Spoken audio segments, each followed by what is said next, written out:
Muy buenas tardes, queridos amigos, bienvenidos. 12 en punto del día, nuestra cita habitual. Muchas gracias por estar pendientes. Eh, Vamos a invitar a Jorge en esta transmisión de el día de hoy. Hola Jorgito, ¿Qué ¿cómo tal, estás? Germán? Un placer, un gustazo, muy bien por acá. Bueno, por favor, podrías voltear tú, o venga a ver si yo volteo el mío a ver cómo nos va mejor.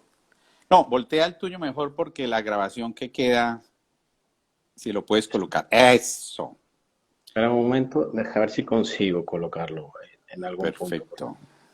no tengo base. Espera un momento.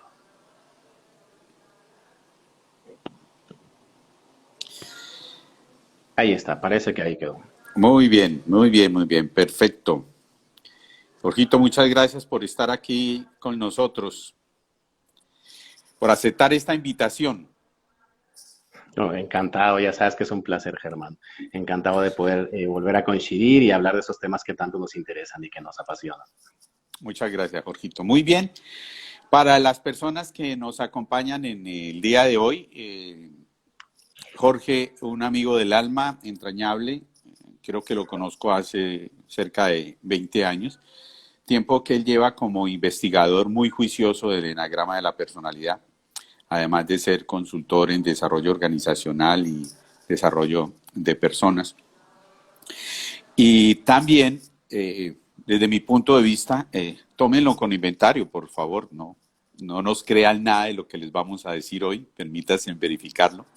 Pero desde mi experiencia de 20 años de trabajar con esto, Jorge es el creador de tal vez el mejor test que existe sobre el enagrama de la personalidad, sobre la identificación del eneatipo, en un sitio maravilloso que tiene, que se llama Personarte, que muchos de los que nos gusta el eneagrama conocemos y valoramos inmensamente por la calidad de esta hermosa página y en particular por ese test.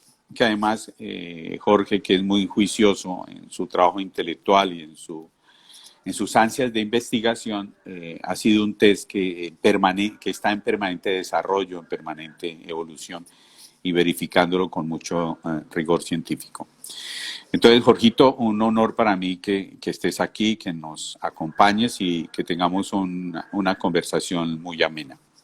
El tema que nos acompaña hoy es el tema de los miedos instintivos. El miedo a perder, el miedo a enfrentar, el miedo al abandono, el miedo a la muerte.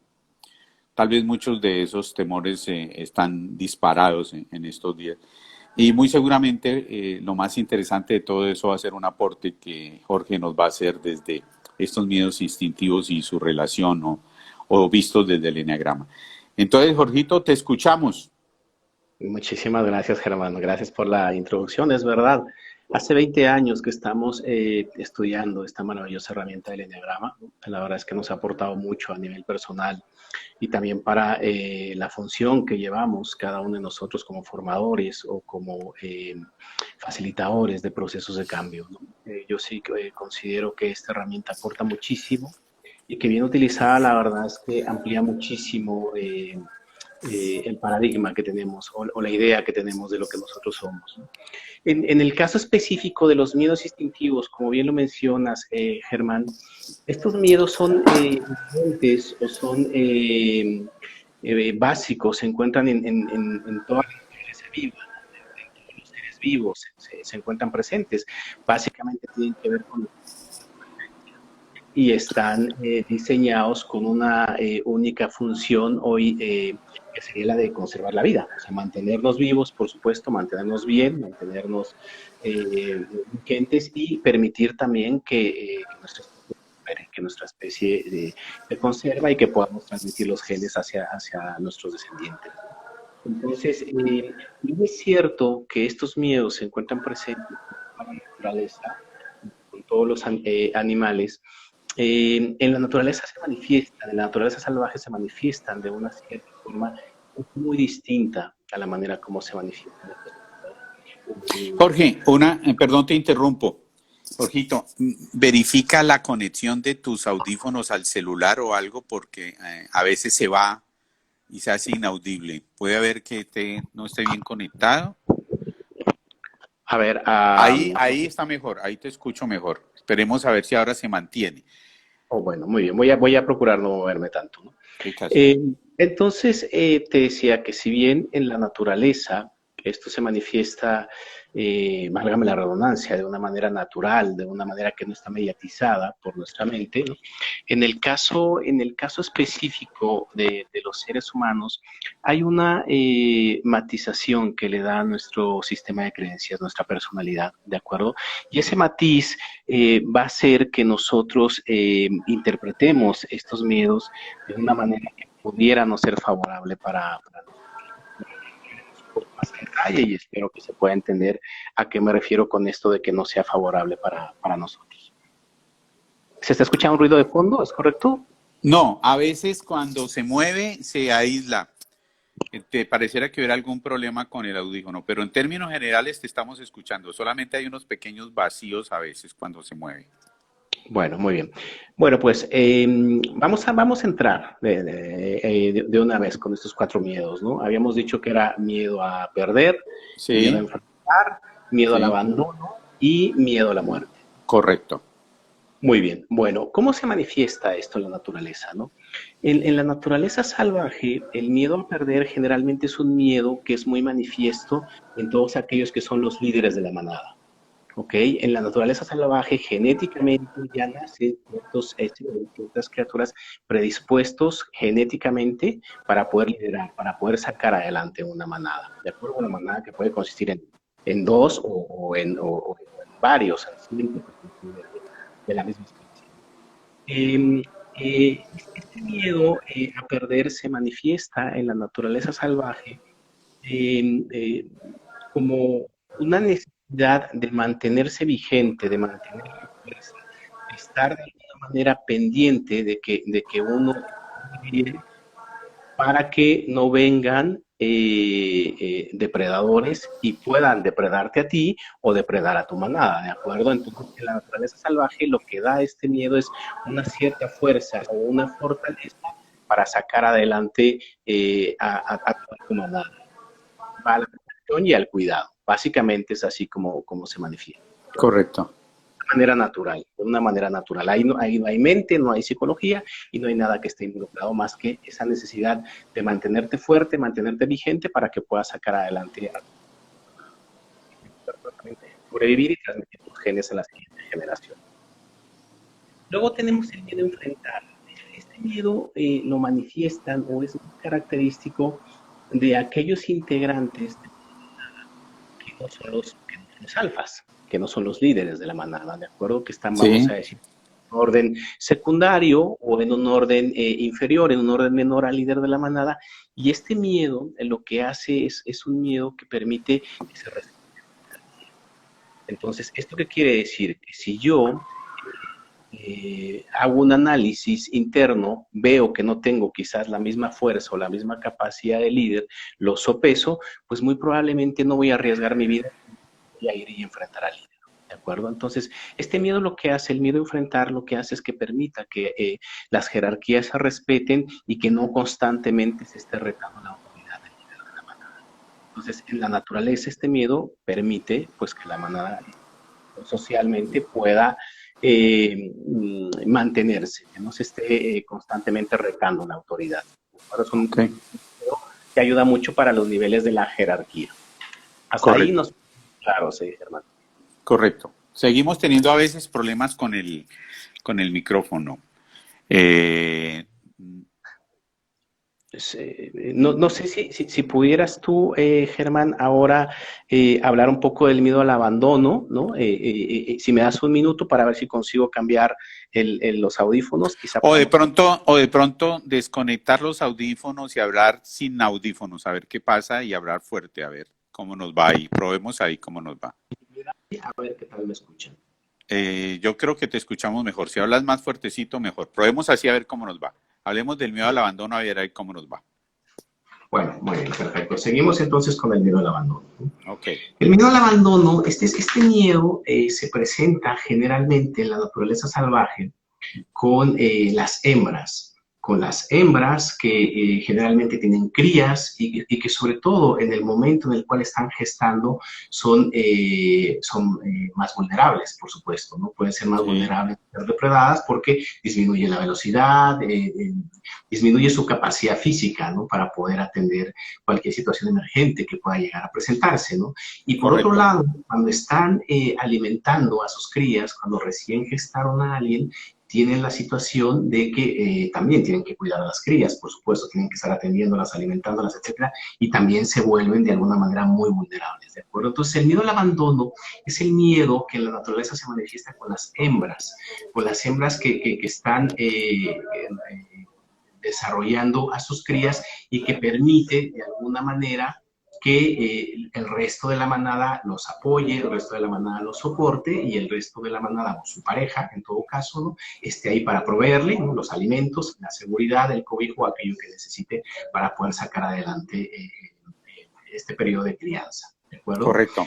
Este miedo a la naturaleza, el miedo al abandono, básicamente lo que permite es que en esos momentos en los cuales uno está más vulnerable, haya alguien a nuestro lado que nos pueda apoyar en este proceso. ¿Okay? Correcto. Finalmente, tenemos el miedo a la muerte, que el miedo a la muerte en la naturaleza básicamente es la manifestación del instinto puro de supervivencia, ¿no?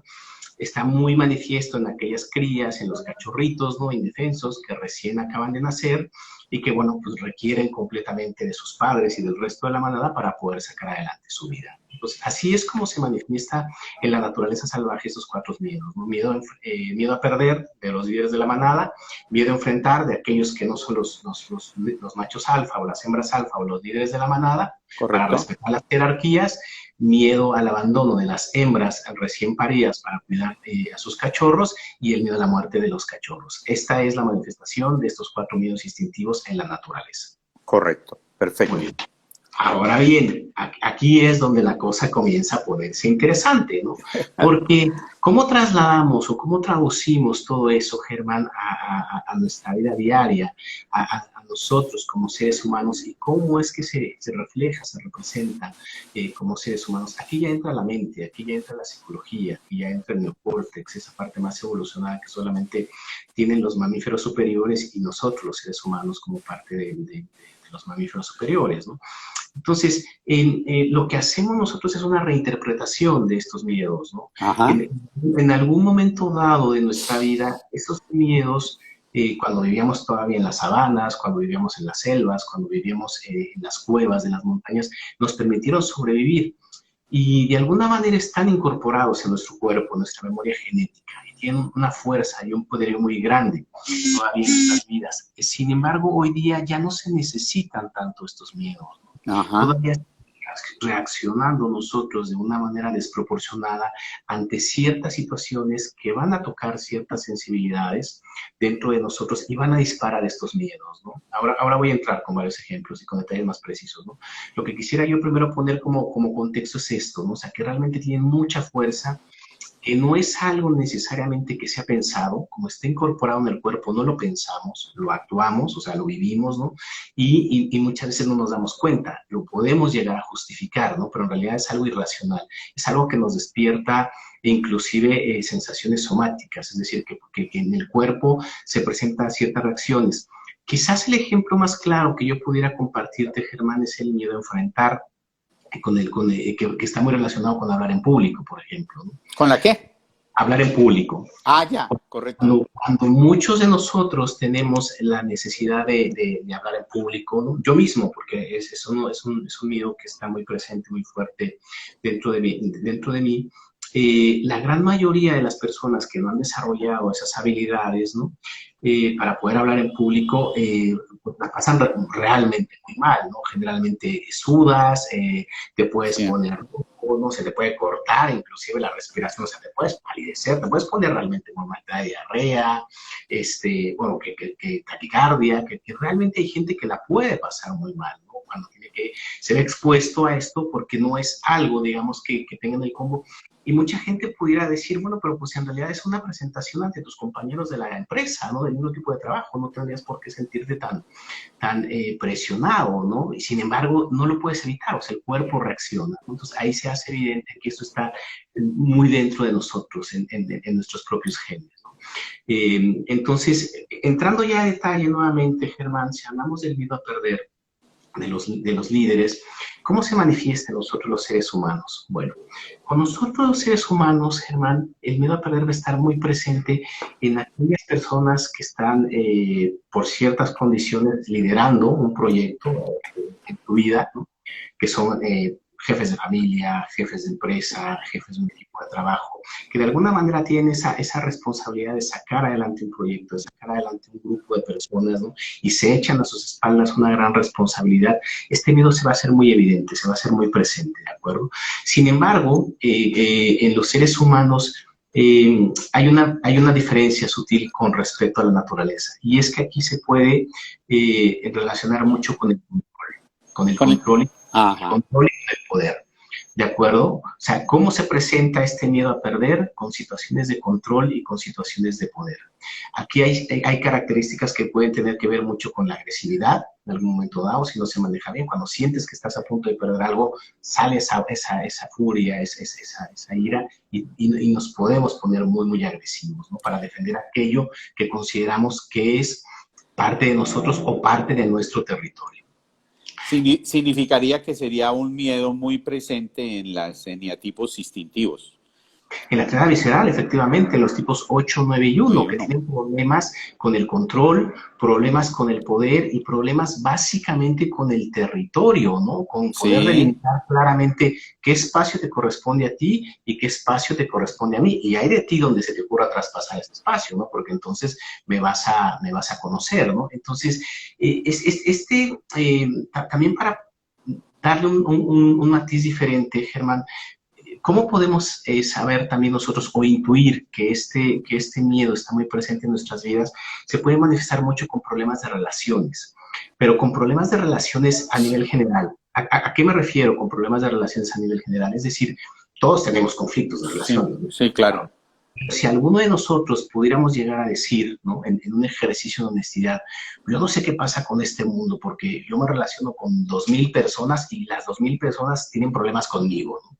O sea, como que esas 2000 seguramente están mal, ¿no? Entonces, ahí podríamos intuir nosotros que a lo mejor hay muy relacionado un miedo a perder, ¿no?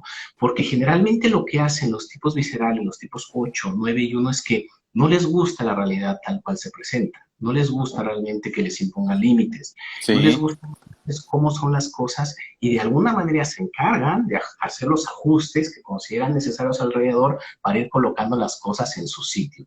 Y eso generalmente no le gusta mucho a las personas que tienen a su alrededor. Y me refiero a nivel general, pareja, hermanos, tíos, parientes, a nivel corporativo, están haciendo cambios, no les gusta esto, no les gusta el reglamento, lo siguen, pero no están conformes del todo, ¿no? Y en cuanto pueden, están intentando meterse y están intentando hacer cambios o modificaciones. Entonces, este miedo, como te digo, que tiene que ver con el control, con el perfeccionismo, con el autoritarismo, muchas veces con el orgullo, con la impaciencia también, ¿no? O sea, quiero que esto se haga, pero ya, de inmediato. Y si no, bueno, pues entonces me haré cargo yo, ¿no? O sea, tomo el mando y me hago cargo yo, pero como te decía, puede tener que ver también con muchos problemas a nivel general, o sea, con su entorno, se pelean constantemente con el entorno, ¿no? Entonces, valdría la pena hacer este ejercicio y preguntarnos, ¿no? Si tengo problema con uno, bueno, pues a lo mejor no está tan vigente, pero si tengo problema con 300, pues probablemente esos 300 no sean los que están equivocados, sino que a lo mejor tenemos bastante de este miedo inserto en nosotros. te entiendo perfectamente. Es claro que hay un miedo a perder la autonomía, a perder la independencia, a no poder tomar las propias decisiones, a ser cuestionado. Y todo eso tiene que ver con ese miedo a perder, evidentemente, correcto. Sobre todo, Germán, que de distintas maneras los tipos viscerales suelen incluir dentro de su territorio no solamente las cuestiones físicas, ¿no? Sino suelen incluir a personas que son muy queridas, ¿no? Y que las consideran como parte de sí mismo, de su territorio, suelen incluir su ideología, o sea, también son territoriales en la mente, o sea, Ajá. Parece que se nos bloqueó en este momentico ahí. Ahora sí, ya. Se paró un Ya, momentico el video, pues ya volvimos. Ok. te decía que ahí donde se meten con lo mío es ahí donde sale la fuerza, ¿de acuerdo? Y es donde Ok. se manifiesta. Entonces, valdría la pena también que nos preguntáramos si realmente este miedo es necesario que respondamos con esta fuerza o con esta relevancia, ¿no? Quizá no sea necesario responder con este nivel de fuerza porque, como comentábamos, no estamos ya en la selva africana. O sea, realmente estas no son cuestiones de vida o muerte, ¿no? Que alguien venga y te diga, pues no me parece que estás equivocado, pues no es una cuestión de vida o muerte, ¿no? O sea, creo que perfectamente pudiéramos sopesar y no salir muchas veces con esa rabia o con esa actitud reactiva para poder responder o colocar las cosas o la persona en su sitio. Correcto. Eh, si seguimos avanzando, Germán, podríamos tocar el siguiente miedo, el miedo que no es necesariamente de los líderes, ¿no? Sino de aquellos que se encuentran por debajo de la jerarquía, que es el miedo a enfrentar. Y este miedo estaría muy relacionado con la triada mental, con los Ajá. eneatipos 5, 6 y 7. ¿Y por qué?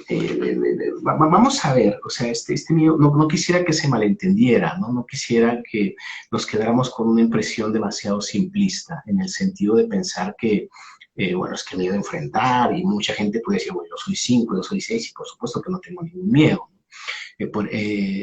En el caso, por ejemplo, del 6 se encuentran muchísima gente en actividades de riesgo, Sí. paracaidistas, bomberos, policías, bomberos, o sea, muchísima gente que se enfrenta todos los días a situaciones extremas. Y tú vas a decir, a ver, no me puedes venir a decir a mí que tengo miedo de enfrentar, ¿de acuerdo? Y en el caso del tipo 7, seguramente ni lo registra, va a decir, hombre, ¿miedo a qué, no? Si yo voy por la vida libre, fluyo, sin ningún tipo de problema.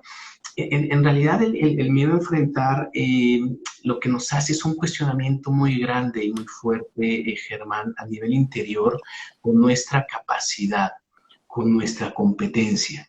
O si es un miedo que muchas veces, si hacemos un ejercicio de introspección, si vamos hacia adentro, podemos darnos cuenta que hay una vocecita o que hay algo que por ahí en el fondo nos dice que probablemente no sea capaz, o probablemente no tenga yo la habilidad, o probablemente no lo sé, o sea, no sé si finalmente vaya yo a ser capaz de manejarme con esta situación y sobre todo muy proyectado hacia el futuro, ¿no? Seguramente lo que está sucediendo en este momento lo estoy resolviendo y estoy fluyendo con ello, pero no sé si llegar a suceder algo más adelante, si yo vaya a tener esa capacidad o esa habilidad de sacar adelante mi vida, de sacar adelante mi relación, etcétera. Eso puede llevar también a que estos cinéticos se pierdan muchísimas oportunidades. Ese realmente es el riesgo, ¿no? Que proyectan hacia el futuro y lo proyectan de alguna manera minimizando su capacidad de acción, incluido el eneatipo 7, que dentro del eneagrama pudiéramos decir que es una persona que tiene una visión positiva, una visión inclusive narcisista de sí mismo, donde Sí. se a sí mismo como con mucha capacidad, con mucho potencial y todo, pero en realidad, si miramos de fondo el miedo que tiene subyacente y el escape que hace constantemente, ¿no? Que va huyendo de situaciones, de relaciones o de personas, tiene que ver con esto, ¿no? Tiene que ver con, en el fondo, no sentirse capaz más adelante de hacerse con la situación, ¿no? Es bastante común que el 7 abandone relaciones eh, a gente que ama profundamente, pero que le da miedo, ese amor o esa conexión que siente puede en algún momento dado llegar a darle tantísimo miedo de no saber más adelante si va a poder manejarse con ello, ¿no? Que prefiere muchas veces cortar una relación, que prefiere salir Podri- de ahorita. Podría decirse que ese miedo a enfrentar es lo que en algún momento genera la falta de compromiso, la dificultad para comprometerse, que por ejemplo le ocurre mucho a los 5 y a los 7, no tanto a los 6. Sí, sí, sí, por supuesto. Tiene que ver, yo no creo que sea falta de compromiso, Germán. Yo pienso que más bien es como te decía, es un abandono, pero no es un abandono en el sentido de que no me importas, ¿no? Es un abandono en el sentido de no sentirme capaz. O sea, es decir, te amo, te adoro, eres lo más importante para mí, pero no creo tener la capacidad de poder hacerte feliz. Entonces, hay tangos argentinos que hablan un poco de eso, ¿no? abandoné porque la amaba, ¿no? Para que no se haya olvidado, ¿no? Más o menos por ahí va un poco la interpretación que se hace, ¿no? Que en el fondo, aunque no es consciente, tú sientes que no vas a tener esa capacidad realmente de poder sostener en el tiempo la relación como la otra persona espera y prefieres mejor abandonar, ¿no? Yo no lo veo realmente como una falta de compromiso ni en el 5 ni en el 7 en el sentido de no me importas, ¿no? Sino más bien es en una mirada hacia sí mismo como incompetencia, de decir, no, no voy a poder hacerme con esta relación más adelante. Entonces, así es como se presenta y como decía, el riesgo de este miedo es, por un lado, perder oportunidades, o sea, salirte, ¿no? Antes de tiempo, ¿no? Y algo que se ve muy evidente en el 7, el escape. El salir corriendo también, cuando realmente, inclusive, si realmente los 7 se hacen un ejercicio de introspección, ojalá hubiera alguno por ahí conectado que nos pudiera confirmar, yo podría decir que muchas veces huyen más cuando le están pasando bien que cuando le están pasando mal. Interesante. Vamos a ver si alguien por ahí Si hay algún 7 que nos pueda validar eso. quiera decir, ¿no? Si no ha sentido esa necesidad de salir corriendo justo cuando se encontraba en el mejor momento en alguna relación. Precisamente por miedo a no mantener ese momento, esa situación o esa relación. ¿De acuerdo? Entonces, avanzamos, ¿no? Pasamos con Sí, el miedo al abandono. El miedo al abandono, este miedo se manifiesta dentro del enneagrama generalmente, pues esto no es una regla 1 a 1, ¿no? No quiere decir correcto. que si tú eres un 2 o un 3 vas a tener este miedo, ¿no? Yo creo que Jorgito, tenemos la confirmación de un amigo tipo 7 que dice, es verdad. bueno, pues ahí ya tenemos una confirmación científica. Muy Ok, bien, ya, esta relación, yo les pediría por favor que lo tomemos simplemente como un inventario para sí, investigar, claro. una bitácora de viaje, porque no hay una relación unívoca de 1 a 1. O sea, es decir, si tú estás dentro de la tarea mental, no necesariamente tu miedo va a ser enfrentar, ¿no? O sea, no es así, ¿no? Vamos a decir que estadísticamente pudiera darse mucho más presente en tu vida, pero interesante sería con esta charla que estamos teniendo que nos abramos un poco a investigar adentro, ¿no? Para ver realmente cuál de estos miedos es el que es más presente o evidente en nuestra vida. Entonces, avanzando, tenemos ahora el miedo al abandono. El miedo al abandono que habíamos dicho que en la naturaleza salvaje es más propio de las hembras que se encuentran criando a sus cachorros, ¿no? Y este abandono es mucho más propio de la tríada emocional, que es la que nos hacía falta dentro del enneagrama, los eneatipos 2, 3 y 4. ¿Cómo se manifiesta este miedo al abandono? Bueno, pues precisamente como con una necesidad realmente de estar vinculado o conectado de una manera muy fuerte y generalmente en relaciones 1 a 1, en relaciones o bien de pareja o relaciones muy cercanas, pero que son más relaciones de 1 a 1. No es un tema tan abierto. Es decir, los tipos viscerales tienen generalmente muchos problemas con el entorno en general, y los tipos emocionales generalmente suelen repetir patrones que los llevan a tener problemas muy relacionados con temas íntimos o temas de pareja. De ¿Qué se acuerdo. Pero ¿por qué se presentan tanto estos problemas de pareja en los tipos 2, 3 y 4? Incluidos los 3, porque a veces los tipos 3 dan por fuera una cara también de mucha autosuficiencia, ¿no? Y muchas veces de ser muy fríos emocionalmente. Sin embargo, en el fondo también tienen ellos una necesidad muy grande de una vinculación afectiva y particularmente con 1 o 2 personas que para ellos son muy importantes y dentro de ellos su pareja. También para el tipo 3, independientemente de su instinto, el tema de vinculación o de relación íntima es un tema muy importante a lo largo de toda su vida, ¿no? Para los tipos 2, 3 y 4, pues casi que es parte de las materias que venimos a aprender en esta vida, ¿no? El tema de relacionarte con tu pareja. Ahí este miedo se manifiesta a través de los celos, ¿no? Hay temas de celos muy importantes, ¿no? Hay temas de posesividad, por supuesto, de la otra persona. Ya no tanto un tema de control de mi espacio, como si es de los viscerales, ¿no? De mi espacio, de esto me pertenece a mí, me lo respetas. Es un tema más de posesividad, pero con el tema de íntimo, con el tema del vínculo, con el tema de la pareja, ¿no? Como de poder mantener a salvo ese vínculo, entre otras cosas porque lo relacionan con supervivencia, con vida, ¿de acuerdo?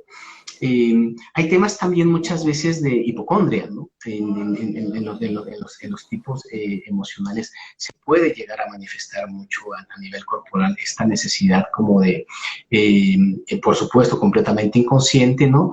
De llegar a enfermarse para poder llamar la atención. ¿De acuerdo? O sea, también de alguna manera para poder mantener ese vínculo, ¿no? Y en concreto, como decía, pues apegos, mucha sobreprotección también, ¿no? Mucha sobreprotección a veces hacia, hacia los seres queridos. Y en las relaciones de pareja, Germán, muy curiosamente, también se pueden dar situaciones en las cuales se generen estos roles a veces de tomar una posición como de padre, ¿no? O sea, como de ver a tu pareja muy pequeñita y cuidarla, ¿no? Y luego intercambiar roles y de repente volverte muy pequeñito y pedir que tu pareja te cuide, como si fuera tu padre, ¿no? Y eso se manifiesta mucho en los tipos emocionales, juegan mucho con los roles, ¿no? De repente, o tomo la posición en la cual yo me pongo por encima de ti y te cuido como un niño pequeñito, hablando de la pareja, ¿no? Y en otros momentos me vuelvo muy pequeñito y te pido que tu pareja te conviertas en mi figura protectora y me des todo el apoyo y el sostén que necesito, ¿no? Entonces, así es como se manifiesta el miedo al abandono y como resultado, pues bueno, grandes conflictos de pareja a lo largo de toda la vida. Y ya se puede llamar Juan, Pedro, María, Talía, Shakira o como quieras llamarle, ¿no? Porque solamente va cambiando el nombre y el escenario, pero generalmente se van repitiendo conflictos porque hay en el fondo, si nos damos cuenta, pues un temor muy grande a ser abandonados, ¿no? A que nos dejen y eso genera pues que hay una demanda muy grande hacia el otro de pedirle que venga y que me repare mi corazón. Y bueno, Perfecto. avanzamos ya al último punto, Germán, del miedo a la muerte, que es el miedo de las crías dependientes, de los cachorritos. Ese miedo es un miedo que está muy presente en todos nosotros. Como te decía, Germán, ese miedo, bueno, pues es básicamente el instinto de conservación que tienen todas las especies. No tendría por qué tener ningún problema este miedo, ¿de acuerdo? Con nosotros. Solamente que en el ser humano también le puede dar un cariz o un matiz muy relacionado con ansiedad, ¿no? Que eso lo estamos viviendo hoy día todos nosotros, ¿no? Con esta situación tan emergente que estamos viviendo a lo largo del mundo, ¿no? Con incertidumbre, con ansiedad. También está muy relacionado, fíjate, curiosamente, ¿Con qué? ascos, asco, Ajá. con manías que también podemos llegar a tener ahí un Los poco. escrúpulos. Escrúpulos, efectivamente, escrúpulos, ascos, recelos, ¿no? Recelos también. Así se manifiesta mucho, como con estas pequeñas manías que todos tenemos, con escrúpulos, con ascos, con recelos, ¿no? Y lo que también puede llevarnos muchas veces este miedo, Germán, es a que no nos sentamos cómodos en ningún sitio donde nosotros nos presentemos o donde nosotros estemos, ¿no? Mucha gente que le cuesta muchísimo trabajo realmente el sentirse cómodo, contento con su ubicación, tiene muy presente este miedo, ¿no? Es decir, no me gusta mi casa, no me gusta mi barrio, no me gusta mi ciudad, no me gusta mi país, ya me cambié de país, no me gusta el idioma, no me gusta la comida, no me gustan los olores, no me gusta no sé qué. Tiene mucho que ver con este miedo. Así es como nosotros, como seres humanos, lo interpretamos, ¿de acuerdo? Lo interpretamos y lo vivimos. Esto no está intrínsecamente relacionado con el enneagrama, ¿no? Vamos a decir que está presente en todos nosotros, pero que como humanos pues lo manifestamos de esta manera, ¿no? Básicamente con las manías, con los ascos, con los recelos, con los escrúpulos y con una falta de poder sentirnos cómodos o a gustos ahí donde nos encontremos. Muy interesante. Eh, Mira, quiero hacer una reflexión personal a partir de lo que acabas de decir, ¿no? Y es que mientras tomaba notas sobre tu espectacular disertación, yo hacía una escala de cuáles los miedos en escala más presentes. Aclaramos para todos que nos están escuchando que aunque hemos asociado algunos de los miedos con un centro, con una tríada en particular, estos miedos están presentes en todos nosotros en mayor o menor proporción. Pero, por ejemplo, yo como instintivo reconozco que mi miedo más presente es el miedo a perder. Curiosamente, mi miedo más alejado es el miedo a la muerte. Y eso me explica tal vez por qué desde mi eneatipo en algunos momentos de mi vida pude haber vivido situaciones en las cuales ni la muerte me generaba prevención. Después de que caía en cuenta, me daba cuenta hasta dónde pude estar expuesto, pero en el momento no lo sentía. Entonces, el primer miedo que experimento es el miedo a perder definitivamente, como instintivo. El miedo a enfrentar y el miedo a abandono, digamos que podía estar muy parejo, y definitivamente el último, el miedo a la muerte. Me gustaría preguntarte algo. En este momento, dadas las condiciones que estamos viviendo, de esta cuarentena y de todas estas situaciones de incertidumbre y de donde nadie puede prever lo que puede pasar, mi discurso en este momento es de que ni el más pesimista ni el más optimista de los seres humanos podrá acertarle a qué es lo que va a pasar. ¿Cuál podría ser el miedo que, independientemente de la triada, esté más generalizado en este momento en las personas, si se pudiese hablar de eso?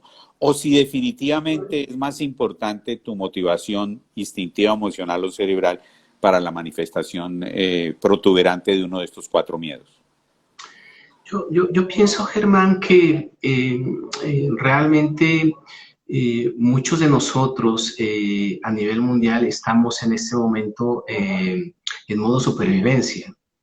Es decir, que tenemos apagado en gran medida la parte más racional de nosotros y estamos operando de una manera muy reactiva, muy emocional, entre otras cosas porque nos va la vida en ello, por supuesto, ¿no? Y en muchos de nosotros no solamente porque nos estamos jugando la vida, sino porque pues tenemos preocupaciones por la pareja, los hijos, nuestros padres, nuestros seres muy queridos, y eso yo creo que pues de alguna manera toca el núcleo de cada uno de nosotros, ¿no? Entonces, en ese sentido, yo no pensaría que alguno de estos miedos es el que está más presente a nivel general, sino más bien que precisamente cuando operamos nosotros en modo supervivencia, aquellos miedos que tenemos nosotros, que nos son más característicos, que están más arraigados dentro de nosotros, son los que sean más evidentes, por supuesto, ¿no?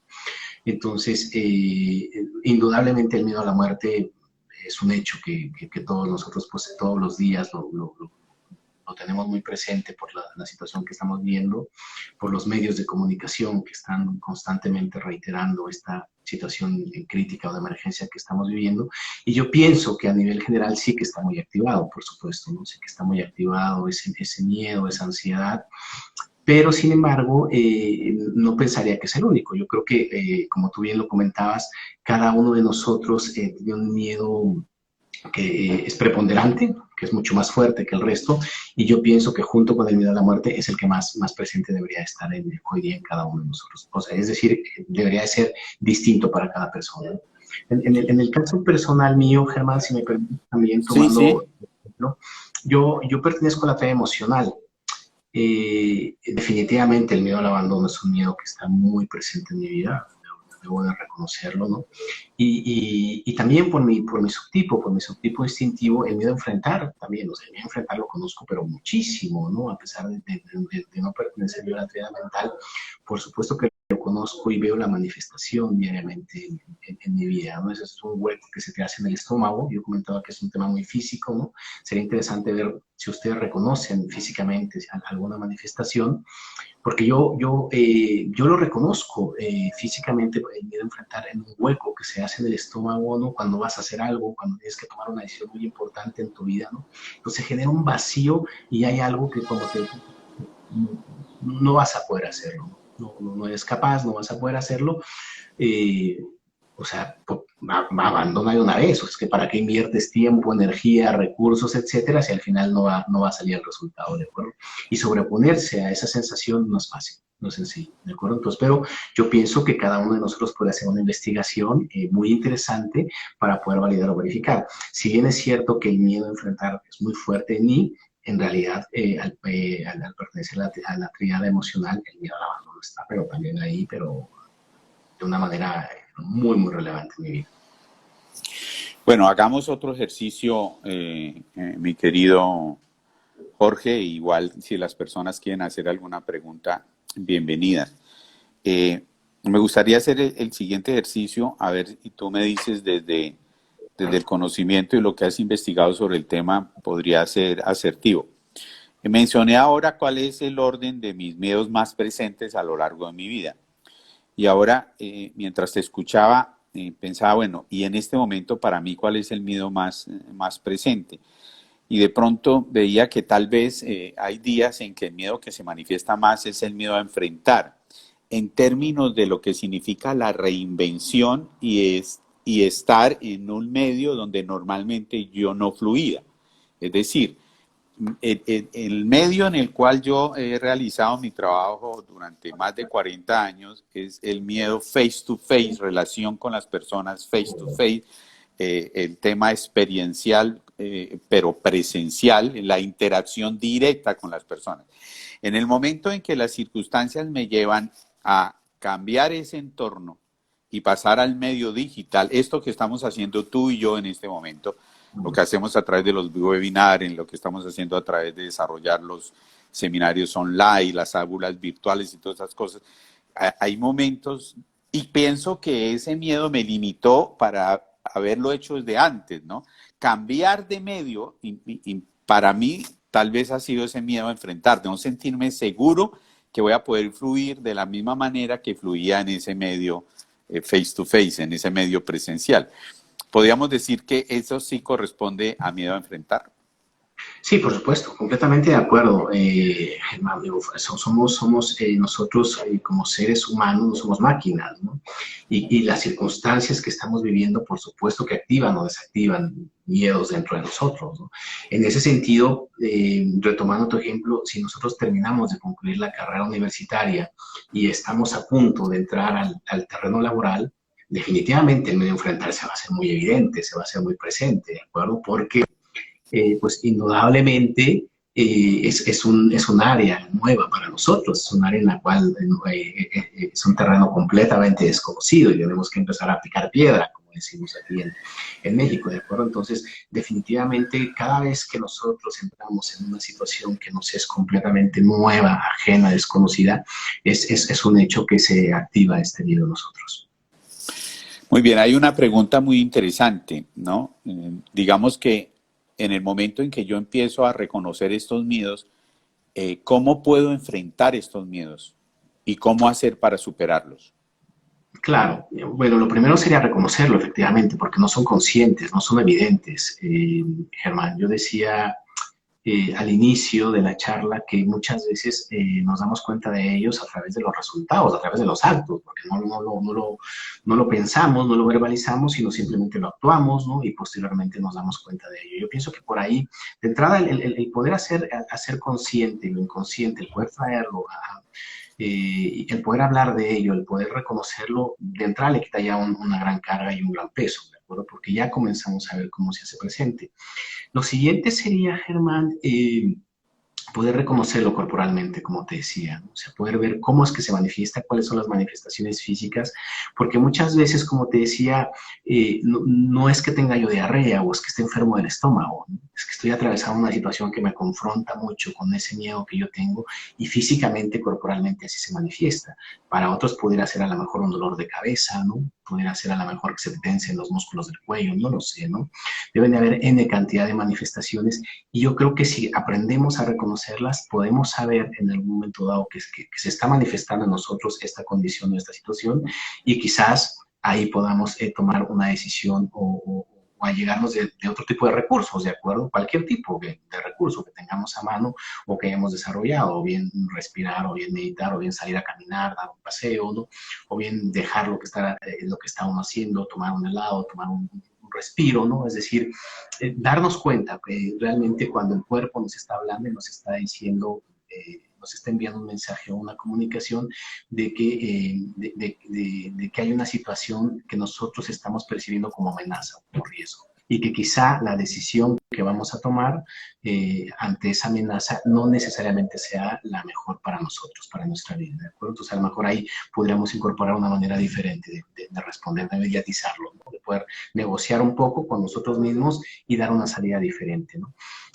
Lo otro que también se puede hacer, Germán, es iniciar un proceso de sensibilización. Dentro del enneagrama hay varios profesores incluida Isabel Salama, ¿no? A quien mando saludos si está por ahí, que es una de mis profesoras y un gran referente en el mundo del enneagrama, que habla de ejercicios de contratipo. Cuando uno habla de ejercicios de contratipo, quiere decir que nosotros voluntariamente le llevamos la contraria a nuestra tendencia habitual. Eh, Vamos a poner un ejemplo muy simple, muy tonto, ¿no? O sea, para no irnos demasiado elevados, ¿no? Soy eneatipo 2 o eneatipo 4, es más, eneatipo 3, o sea, cualquiera de la trama emocional, ¿de acuerdo? Y de repente vemos en Facebook que publican una foto guapísima, ¿no? Un amigo, una amiga o un pseudoamigo o una pseudoamiga, un contacto que vemos ahí, ¿no? Con el cual generalmente nos medimos y vemos qué tan guapos nos vemos en relación con él y todo.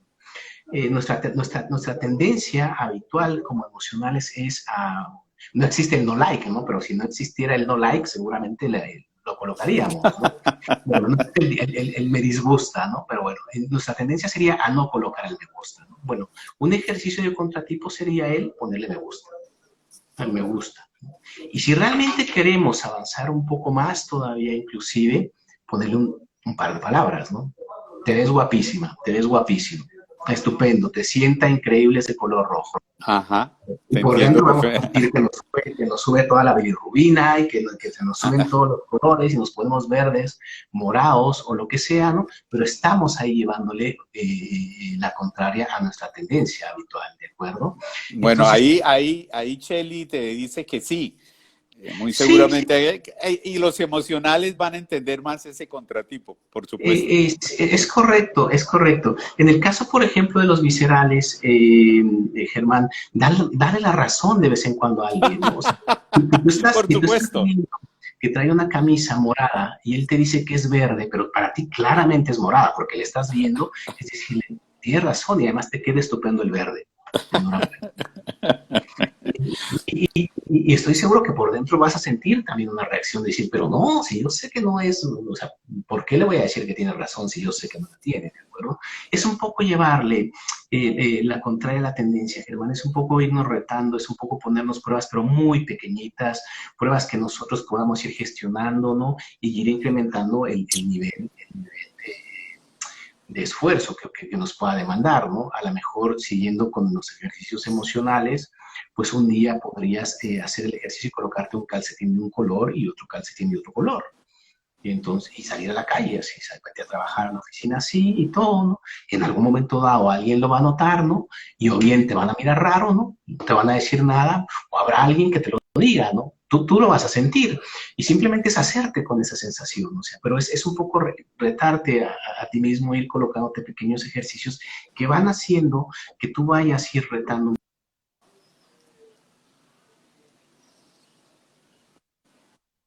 A lo mejor no es colocarte ante un público de 20, 30, 40 personas, pero en una reunión de familia, en una reunión, poco a poco tomar un poco más la voz, es un poco también salir un poco de, eh, al palestro, salir un poco a mostrarse, ¿no? A hablar, a hacer que también su voz cuente, ¿de acuerdo? A mostrarse, ¿no? Y darse cuenta también un poco que no pasa nada cuando nos equivocamos, ¿no? Entonces, esa es la manera en que yo lo miro, en que yo lo observo, Germán. O sea, primero te digo es darte cuenta de ello, ¿no? Darte cuenta de cómo se manifiesta y luego irte retando poquito a poquito en aquellas situaciones que tú puedas controlar, ¿no? Habrá muchas otras que te desborden, no pasa absolutamente nada, ¿no? Sí.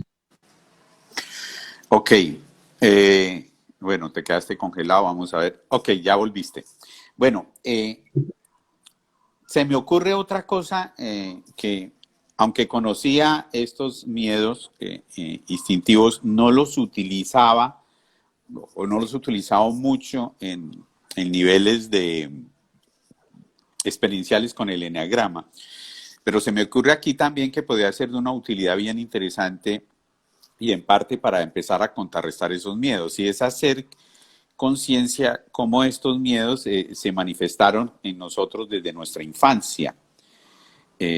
Nuestra estructura de personalidad es una respuesta inconsciente que damos a aquellas cosas del entorno que nos amenaza, Sí. aquellas cosas que nos generan una impresión a nosotros, ¿no?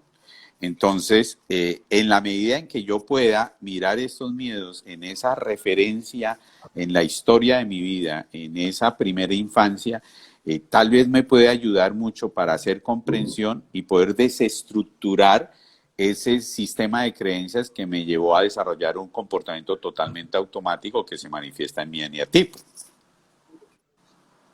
¿Qué te parece?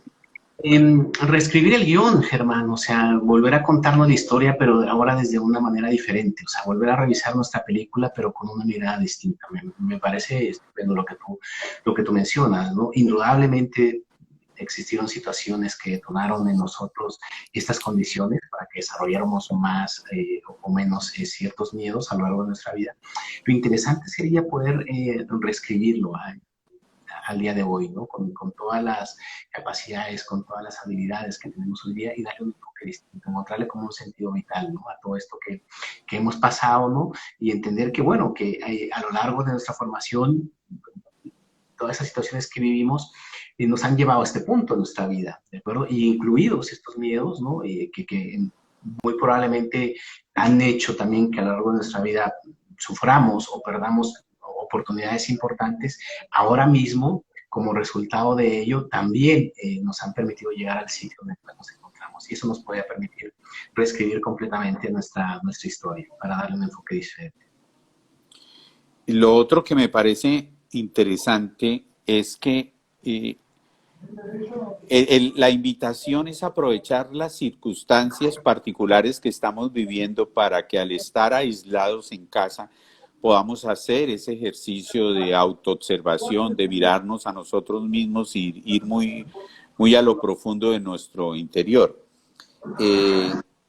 Desde la relación que estos 4 miedos tienen con el instinto, y como estamos viviendo muy en el modo instinto de conservación, se me ocurre que estos cuatro miedos y esta referencia puede ser muy importante para poderlo analizar desde este momento en particular que lo estoy viviendo. Es decir, es factible que las situaciones a que esta situación nos ha obligado puede hacer que el instinto se manifieste y estos miedos se activen aún mucho más de lo cotidiano. Sí, por supuesto, y sobre todo aprender a escuchar el cuerpo, Germán, ¿no? Ahí ustedes, bueno, aquellos que pertenecen a la arteria visceral perdón, podríamos decir que nos llevan un poco de ventaja al resto, en el sentido de que están un poco más en sintonía con las demandas del cuerpo, ¿no? Con las sensaciones, con la información que les provee. Y muchos de nosotros estamos ya muy anestesiados, ¿no? Con respecto a las señales que nos envía el cuerpo. Vivimos a una velocidad vertiginosa, ¿no?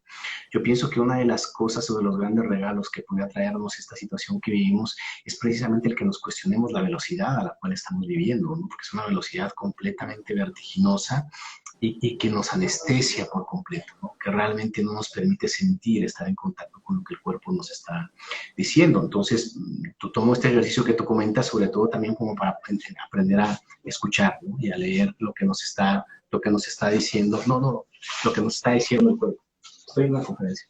Lo que nos está diciendo el cuerpo, ¿no? El cuerpo. Sí, correcto. Ayúdame en algo. Evidentemente para los instintivos en teoría es mucho más fácil, dado que nuestro comportamiento siempre se manifiesta desde nuestro cuerpo y muchas veces nos desconectamos de él rechazando las señas que nos está dando, ¿no? Entonces digamos que para los instintivos en sí, en principio puede ser relativamente fácil por ese comportamiento visceral. ¿Cuáles serían las manifestaciones del cuerpo más características de los emocionales y cuáles serían las características del cuerpo más evidentes en los cerebrales? Bueno, muy bien. Pues vamos a ello, Germán. Yo había hecho por aquí una pequeña disección, ¿no? Creo que vamos ya acercándonos hacia el final. Valdría la pena, sí, ya que hablamos de tríadas, ir un poco más a detalle con respecto de cada uno de los tipos, ¿no? Para dar pues un par de tips adicionales y ver si esto permite clarificar mucho más lo que hemos venido conversando. Bueno, tenemos 5 minutos, a ver cómo lo logras en 5 minutos. Vale, vamos a ir muy rápido, Germán. En el caso del tipo 8, habíamos dicho miedo a perder, ¿no? Por estar en la tríada visceral, se manifiesta como miedo a la vulnerabilidad. Correcto, de acuerdo. Miedo a la vulnerabilidad y muchas muchos temas relacionados con el poder, con el control. Puede haber aspectos de ira, autoritarismo, impaciencia, superioridad y agresión. Así Correcto. lo dejamos para que lo analicen. En el caso del tipo 9, yo tenía diseccionado miedo a perder, por supuesto, pero ¿a perder qué? ¿Cómo se manifiesta este miedo en el eneatipo 9? Un miedo a sentirse desconectado, a perder su sitio en el mundo. ¿De acuerdo? Ese es uno de los miedos que tiene más presentes. El tipo 9 sabe intuitivamente que todas las personas tienen un sitio y un espacio que les corresponde en el planeta Tierra. Todos excepto él. O sea, no consigue encontrar su sitio. Tiene miedo a que lo dejen fuera del resto de la humanidad. Así es como se manifiesta. Perfecto. En el tipo 1 es el miedo a perder el control de las situaciones. Y sobre todo miedo a perder el control de sí mismo. El tipo 1 tiene miedo al caos, muchísimo miedo al caos. Pero no solamente al caos o a la sociedad que hay afuera, sino al caos y a la sociedad que percibe dentro o que intuye dentro. Y en realidad es completamente errónea esa percepción, pero así la siente él, así es como la percibe. ¿De acuerdo?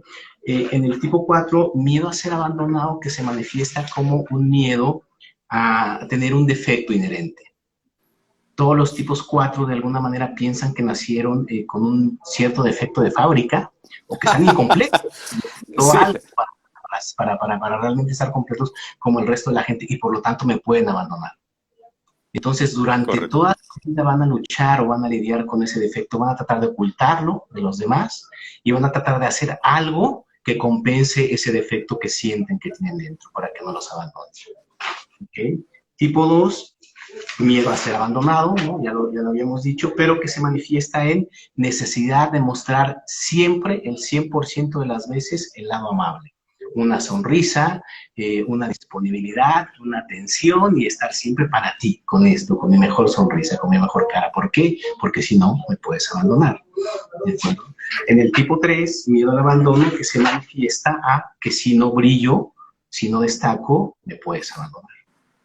¿De acuerdo? Entonces, por lo tanto, el éxito, el brillar, el obtener resultados, etcétera, va a estar muy fuerte en su vida para pues que este miedo no lo consuma. ¿Okay? ¿De acuerdo? Seguimos avanzando para el tipo 6, la piedad mental, el miedo a enfrentar. El miedo a enfrentar se manifiesta de una manera muy curiosa, Germán, en el tipo 6. Ya habíamos dicho que podemos encontrar en este tipo de personalidad gente muy intrépida, ¿no? O sea, realmente gente muy arriesgada, muy valiente externamente. Pero el miedo a enfrentar se manifiesta en el tipo 6, fíjate, muy curioso, en que siempre miden o pesan su valor y su fuerza en relación con el valor y la fuerza de alguien más. Es decir, siempre ven una autoridad externa y se miden contra ella para poder encontrar su punto de equilibrio, su propia fuerza. No encuentran ellos su propia fuerza, inclusive aquellos que son más fuertes o más arriesgados siempre están midiendo su fuerza en relación a la de alguien más, no en relación a sí mismos. Ahí es donde se manifiesta el miedo a enfrentar, ¿no? El miedo a enfrentar en el tipo 5 se manifiesta como una incapacidad de sostener y dar respuesta a las demandas de las demás personas. O sea, se sienten abrumados por la emocionalidad, por las demandas, particularmente de las relaciones, y piensan que si alguien viene y me pide algo, voy a ser incapaz de decirle que no. O me van a solicitar algo para lo cual yo no estoy preparado y en ese momento entro completamente en vacío. Bloqueo, se genera un blockout, es decir, me quedo completamente en blanco y incapaz de poder brindar una respuesta, ¿no? Así es como se manifiesta el miedo a enfrentar. Y en el tipo 7, ya lo habíamos visto, que tiene mucha relación con el escapismo, pero también tiene mucha relación, Germán, con quitarle peso a las situaciones. Es como si, ahora que estamos en esta cultura de que todo es light, ¿no? De que todo es deslatado, de que todo es sin azar, etcétera. El tipo 7 hace un poco eso. Tú le cuentas un problema y le quita peso, te lo vuelve light. Entonces te hace una broma, te hace una salida fácil y el hecho de que le quiten peso a un problema que para ti es muy importante es que eso te deja a ti completamente frío, o sea, te desmoraliza y de alguna manera te desconecta completamente del tipo 7. Esa es la salida que hace el tipo 7 cuando el miedo a enfrentar es presente. Así es como yo lo había diseccionado, Germán, un poco para aterrizar estos miedos en cada uno de los tipos. Corporalmente, siento que es muy difícil responderte. Cada persona okay. De una manera distinta. Bueno, nos quedan 20 segundos para que esto se corte. Estos tips están espectaculares. muy seguramente esta grabación va a quedar en nuestro Instagram para volver a escucharlo y ponerle mucha atención a esto. Jorgito, 10 segundos y esto se corta. Que Dios te bendiga. Muchas gracias y seguimos en contacto. Germán, encantado de verte, un placer, una maravilla, un gusto, un abrazo.